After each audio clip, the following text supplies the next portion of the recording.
Bonjour les amis, bienvenue sur ma chaîne des histoires du soir. Aujourd'hui je vais vous raconter l'histoire de Dumbo.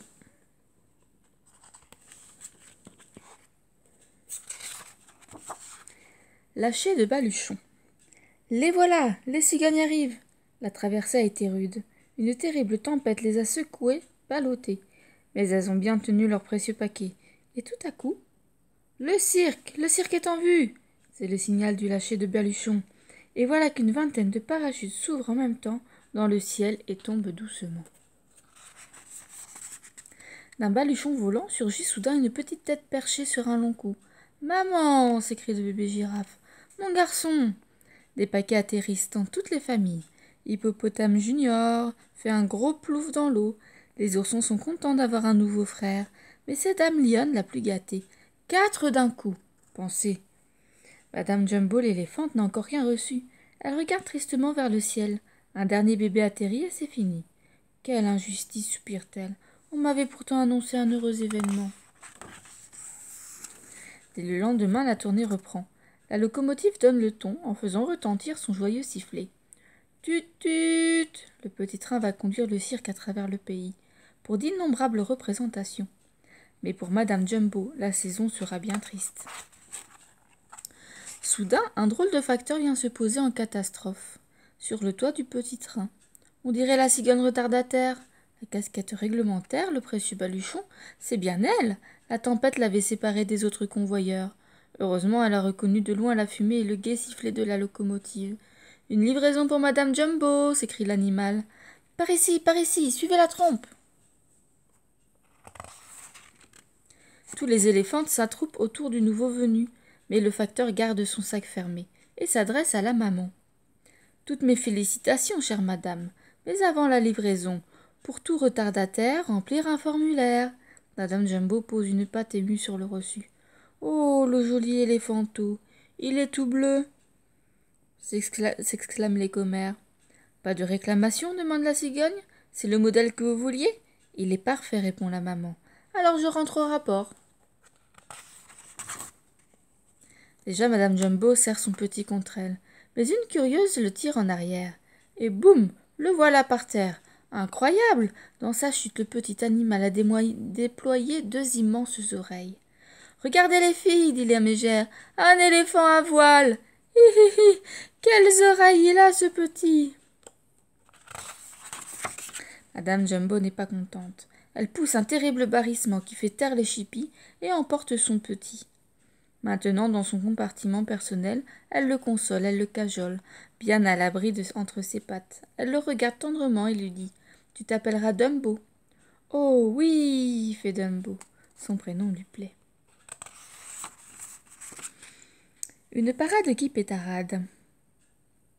Quand il est fatigué, le petit train parle latin. « Maribus, crevibus, terminus, aux autres de travailler. » Et sur un dernier tut-tut, il s'arrête net. « Hissez le chapiteau !» ordonne le directeur, et tous les éléphants aident à installer le cirque, sauf Dumbo, qui fait dodo. Chapiteau monté, roulotte installée, le lendemain matin, tout est prêt. En avant pour la parade. Le directeur est tout fier. Derrière les dromadaires, il va lancer son appel solennel. « Mesdames, messieurs et compagnie, le cirque voici a déjà fait hurler de rire et frémir d'émotion le monde entier. Des rois et des extraterrestres sont venus de partout pour le voir. Venez vous aussi. Sortez vos grands-mères et vos enfants. Les places ne sont pas chères et le spectacle est extraordinaire. » « Ah, oh, bravo, bravo !» fait le public impressionné par le gros hippopot. Papapoum, papapoum, papoum, papoum, papapoum. Au rythme de la grosse caisse et des tambours défilent les vedettes du jour. Les chevaux caracoles, les singes farceurs, les jongleurs pleins d'audace, les monstres qui font peur, les clowns à grimaces, les tigres râlants et les lions rugissants. Et enfin, tout plan-plan, les éléphants. Dumbo court derrière sa maman tout content. Pa, pa, pa, poum, pa, poum. Dumbo rêve de gloire. Il se voit déjà danser sur un fil, escalader la girafe, tirer la moustache du lion. « Attention, attention !» lui crient les enfants. Mais Dumbo ne les entend pas. Il est le roi. Il fait des nœuds avec sa trompe, des grimaces au singe, il avale des couteaux, crache du feu, tricote ta bicyclette. Tu vas te casser la binette. Papa, poum, boum, patatras. Pauvre Dumbo. Il a tant rêvé qu'il faisait des merveilles qu'il a marché sur ses oreilles. Et le voilà tout couvert de galou. Bouh, bouh, pleure-t-il. Et tous les enfants le montrent du doigt et se moquent de lui. Vise un peu ses oreilles, lance un gamin. Pour un éléphant, il est plutôt marrant. Dumbo se fait tout petit. Oh, comme il voudrait être une souris. C'est alors qu'un garnement s'approche du petit éléphant. C'est peut-être des fausses, les gars, des oreilles en caoutchouc. Et vlan, il tire un grand coup pour vérifier. Le pauvre Dumbo éclate en sanglots. Sa maman ne peut pas supporter ça plus longtemps. Elle soulève le gamin d'une trompe énergique et l'agite. « Que ça te serve de leçon, vilain garçon !»« Maman, au secours !» hurle le méchant. La leçon a assez duré, Madame Jumbo repose le garçon, encore tout secoué par son baptême de l'air. Mais les gens paniqués se mettent tous à hurler. « Au secours, à nous, un éléphant fou !» Aussitôt les hommes du cirque accourent. « Saisissons-la, elle est dangereuse !» Et voilà Madame Jumbo attrapée au lasso. Elle se démène, elle se débat, mais les cordes l'étranglent et elle doit se rendre. « Au cachot !» ordonne le directeur. « Maman, maman !» gémit Dumbo. La parade terminée, Madame Jumbo enfermée, le petit se retrouve tout seul dans la tente des éléphantes. Les mégères lui tournent le dos et vocifèrent. « Vous parlez d'une famille, un monstre et une folle. On croit rêver. »« Telle mère, tel fils, ma chère. Une des nôtres cachots, vraiment quel déshonneur !» Tout reniflant, tout sanglotant, Dumbo se cache dans un coin, ferme les yeux et pense à sa pauvre maman. Tout à coup, il sursaute et ouvre un œil. Un drôle de souriceau habillé en dompteur lui chatouille le bout du museau. « Allons, Dumbo, debout !» Cet inconnu n'a pas l'air content du tout. « Foi de souris, ces vilaines mégères ne l'emporteront pas au paradis !» Ouh là là, ça va barder. Le souriceau s'approche en douce des éléphantes, prend sa respiration, met les poings sur les hanches et pousse un cri. Un de ces cris, mes amis, à faire voler les éléphants. Et en effet, quelle panique! Les éléphantes surprises se montent dessus en poussant des cris effrayés. Une souris, pensez! Le souriceau peut être satisfait de son petit effet. Une commère perchée sur un tabouret moins gros que son derrière, une autre suspendue dans les airs à une pauvre ficelle, et une troisième sur la tête d'une quatrième, une autre grimpée au sommet du mât qui menace de s'effondrer.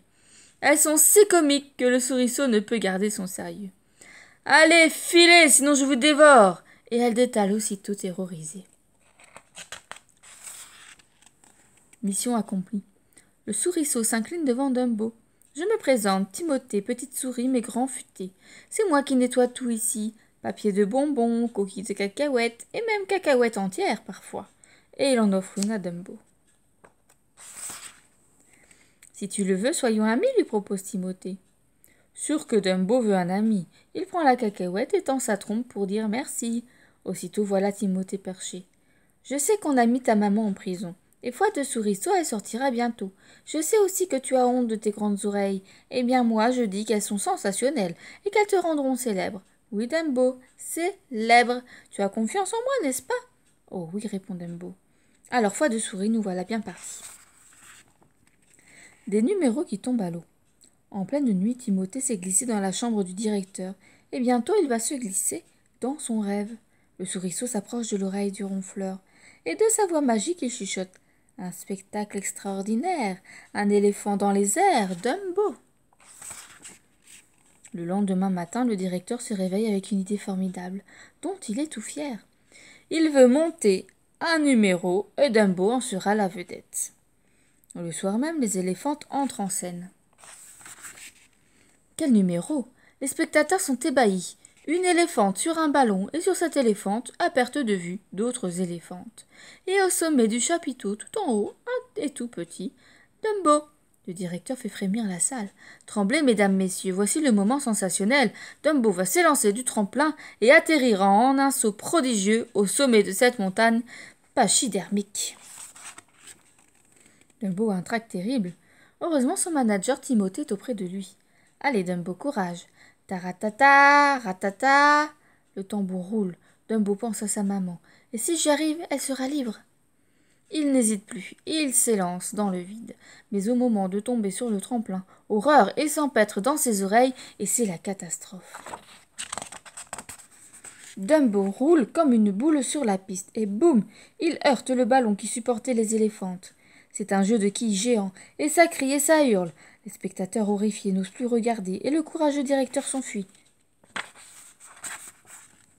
« À moi !» supplie une éléphante perchée sur un trapèze. Une autre s'est accrochée à sa queue et réalise quelques figures libres de haut niveau. Mais personne n'est là pour les admirer. Et heureusement car le chapiteau va bientôt s'effondrer. Dumbo s'en est sorti sans une égratignure. D'ailleurs, il y a eu plus de peur que de mal. Excusez-moi. Mais le petit éléphant a été rudement puni, et le directeur a décidé de l'utiliser autrement. Puisque tu n'es bon à rien, tu seras clown. Avec tes oreilles, tu feras bien rire les enfants. Depuis, Dumbo porte un chapeau ridicule et tient un petit drapeau dans sa trompe.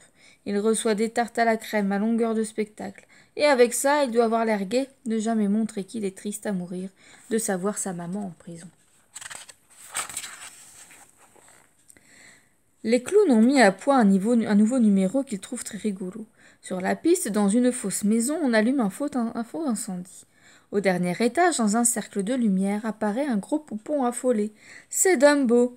En bas, les clowns pompiers s'agitent et font des plaisanteries, et tout le monde rit. Mais le pauvre Dumbo, là-haut, commence à s'étouffer. Heureusement, l'échelle est bientôt dressée. Maintenant, le plus dur reste à faire, il faut aller le chercher. Quelle pagaille! Et quelle rigolade! Les faux pompiers continuent leur numéro, on arrose des fleurs du balcon, on se bagarre à la danse, on danse la java, et finalement on se retrouve tous en bas. Après tout, bébé n'a qu'à sauter. 7 mètres plus bas, les clowns attendent avec un grand filet. Vas-y bébé, saute. Dumbo sait bien qu'il ne risque rien, mais tout de même il est impressionné.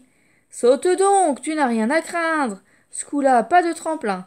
Vexé par cette plaisanterie, le petit éléphant prend son élan, fait sa prière et saute les oreilles au vent. Hélas, lorsque Dumbo en pleine vitesse atteint le filet, au lieu de rebondir, crac, il passe au travers et atterrit dans une bassine d'eau. Les spectateurs se tordent de rire. Dumbo, lui, ressort du bac tout suffocant. Pauvre de moi, si maman voyait ça. Tout cela était prévu. Les bravos crépitent et les clowns saluent le public. Mais le pauvre Dumbo s'enrhume. Tchoum! Et dire que les clowns vont fêter leur succès en buvant du champagne en coulisses. Ah, quelle injustice. Heureusement, Timothée est là. Il a préparé une grande brosse et du savon pour une séance de débarbouillage. Dumbo se sent déjà mieux. La souris l'a frotté comme un beau camion. Timothée saute sur la trompe de son ami et prend son air mystérieux. Ouvre grand tes oreilles, Dumbo. J'ai quelque chose d'important à t'apprendre. J'ai découvert où se trouve ta maman. Rendez-vous à minuit et je t'y conduirai. Transport d'ivresse. Timothée a découvert Madame Jumbo toute seule au fond d'un sombre cachot. La pauvre bête a bien dépéri. Toc, toc, toc. Psst. Maman! Une petite trompe passe pas à travers les barreaux. Oh, mon Dumbo, tu es là, quelle joie! Je n'arrive pas à y croire. Sa voix est brisée par les pleurs, et avec son boulet, elle a du mal à gagner la porte. Fais dodo, mon joli Dumbo. Fais dodo, je sortirai bientôt. Madame Jumbo chante de sa voix douce en berçant son bébé sur sa trompe. Mais Dumbo est trop bien sur cette balançoire pour s'endormir. Alors il raconte à sa maman les trapézistes, les jongleurs, les prestidigitateurs, mais il ne dit rien de ses malheurs. Madame Jumbo, en l'écoutant, a l'impression de retrouver la bonne odeur du cirque, la chaleur du soleil et la couleur du ciel. Timothée s'est fait tout petit, mais à présent il faut s'en aller. Ne vous inquiétez pas, Madame Jumbo, je prends soin de votre fils. Dumbo et Timothée entrent sur la pointe des pieds dans le camp endormi. Du côté de la tente des clowns, c'est le vacarme. Ils fêtent le succès de leur numéro. Quand ce nigo est sorti de la bassine, quel succès, quel délire! Ouais, ça serait mieux s'il sautait de plus haut. C'est vrai, ça. Plus c'est haut, plus c'est rigolo. Dumbo enrage, mais Timothée le rassure. Ils sont saouls, Dumbo. Ne fais pas attention. Pof! Encore un bouchon de champagne qui saute, et une coupe en équilibre sur le bout du nez d'un ivrogne. Enfin, les clowns sont partis se coucher, tout secoués de hoquet. Et si on buvait un petit coup, nous aussi, propose Timothée. Oh, tu crois? Si, je t'assure, rien de mieux après une émotion forte. Et voilà nos deux coquins, le nez dans le baquet. Bientôt Dumbo se sent tout chose, et Timothée ne voit pas mieux. Dans la tête de Dumbo, ça tourne, le chapiteau, les bouteilles et même Timothée dans son baquet. Il a l'impression délicieuse de flotter dans les airs. Comme c'est bon de se sentir tout léger. Oh, toutes ces belles choses qui défilent devant lui, et toutes ces couleurs merveilleuses. Oh, des bulles. Oh, des éléphants qui dansent la rumba. Quand le soleil se lève ce matin-là, il n'en croit pas ses yeux. Pensez, un éléphant dans un arbre avec une souris au creux de la trompe. C'est inouï. Eh, venez voir les gars, on croit rêver. Voilà des oiseaux qui rappliquent, alertés par les cris du soleil. Que se passe-t-il, mon vieux? Jetez donc un œil sur ces deux phénomènes. Oh, bah ça alors, pour une surprise, c'est une sacrée surprise, s'exclama un corbeau. De mon temps, dit le plus vieux, les éléphants crèchaient par terre, les souris dans les greniers et les poissons dans l'eau. Chacun chez soi, c'était plus raisonnable. Si on lui envoyait une bonne bouffée de cigare dans les narines, un éléphant qui se réveille à 20 mètres du sol, ça doit être drôle, propose le chef. Aussitôt dit, aussitôt fait. Dumbo se réveille en sursaut, ouvre les yeux dans un nuage, sa tête lui tournée. Non, non, ne regarde pas en bas, le crie Timothée. Mais Dumbo a regardé. Et tout a chaviré. À moi, Timothée! Quelle chute! Toutes les branches de l'arbre se sont cassées sous son poids, et plouf, le voilà dans la rivière. N'écoutant que son courage, le souriceau se jette à l'eau avec son ami. Tiens beau, Dumbo, me voilà! Les corbeaux farceurs, eux, n'en peuvent plus de rire. Ils se tordent, ils s'esclaffent, ils se gondolent, ils se bidonnent, ils se tiennent les côtes.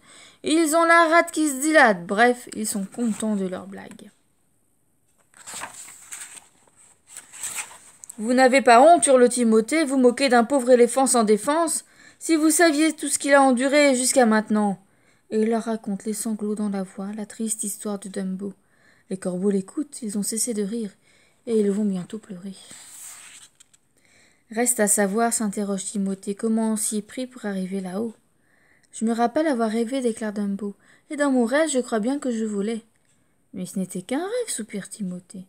Eh oui, un rêve, reprend le cœur attristé les corbeaux. Et comment faisais-tu pour voler? Comme ça, répond Dumbo en secouant les oreilles. Tiens, tiens, fait la souris. Et si on essayait? Ah ouais, faudrait essayer, approuvent les corbeaux. Face au vide, Dumbo est déjà moins enthousiaste. Il en a assez des plongeons. Comme il se fait prier, le corbeau à cigare vient l'aider. Tiens, prends cette plume magique, surtout ne la lâche pas, et tu voleras. Timothée s'est mis aux premières loges. Il sait bien que la plume n'est pas plus magique que le bout de sa queue, mais elle donne confiance à Dumbo. Pourtant, le petit éléphanteau ne veut pas se lancer. À nous de jouer, décident les corbeaux.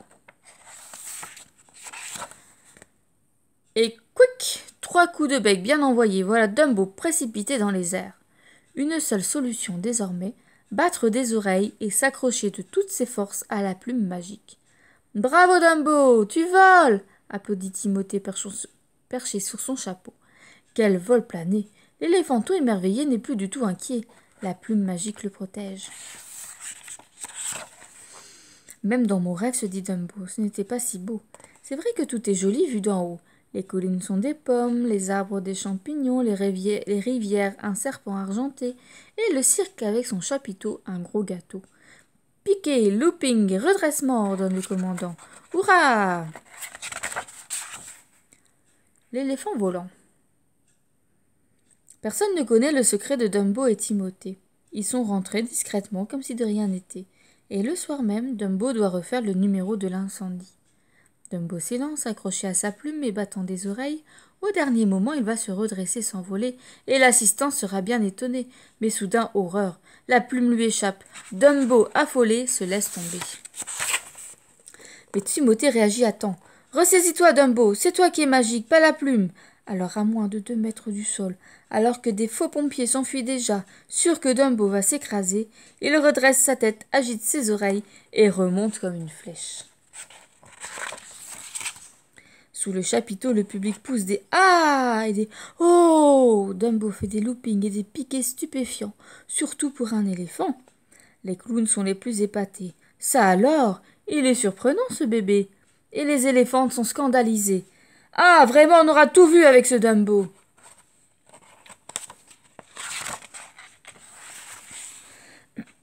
Sous les cris et les bravos, l'éléphanto continue son numéro. Et hop, un petit tour de ramasse-motte. Les clowns moqueurs s'enfuient. Et le directeur a si peur qu'il plonge dans le baquet d'eau prévu pour Dumbo. Maintenant l'atterrissage, commande Timothée. Tout en douceur, s'il te plaît. Vise bien le tabouret. Au moment où Dumbo se pose, le directeur tout trempé accourt pour le féliciter. Extraordinaire, fantastique, fabuleux, miraculeux. Qui est cet artiste génial dont parlent tous les journaux le lendemain? Dumbo, bien entendu. Et qui se frotte les mains en disant « Je vais gagner beaucoup d'argent » ? Le directeur, évidemment. Dumbo, lui, se moque bien d'être riche. Une seule chose compte pour lui, plus personne ne se moque de ses oreilles et surtout, sa maman est libre et elle est là chaque soir pour l'encourager. Et tout ça grâce à Timothée. Sûr qu'il devait aller loin, ce petit. J'en avais jamais douté, moi. Il était si mignon, si gentil. Et patati et patata, et les commères ont oublié toute leur méchanceté passée. Timothée sent la moutarde lui monter au nez. Vole un peu plus haut, Dumbo, que je ne vois plus ces grosses bêtasses. Tut tut, le petit train reprend sa route, plus joyeux que jamais. C'est que maintenant il transporte 2 vedettes internationales. On leur a ajouté un wagon spécial tout confort, avec télévision, moquette et distributeur automatique de cacahuètes. Au revoir les corbeaux, dit Dumbo. Et voilà, c'est terminé. J'espère que cette histoire vous a plu. Partagez cette vidéo si c'est le cas. Pensez à vous abonner à la page pour être à la chaîne pour être au taquet des prochaines vidéos. Et je vous dis à très bientôt. Bye bye les amis. Au revoir.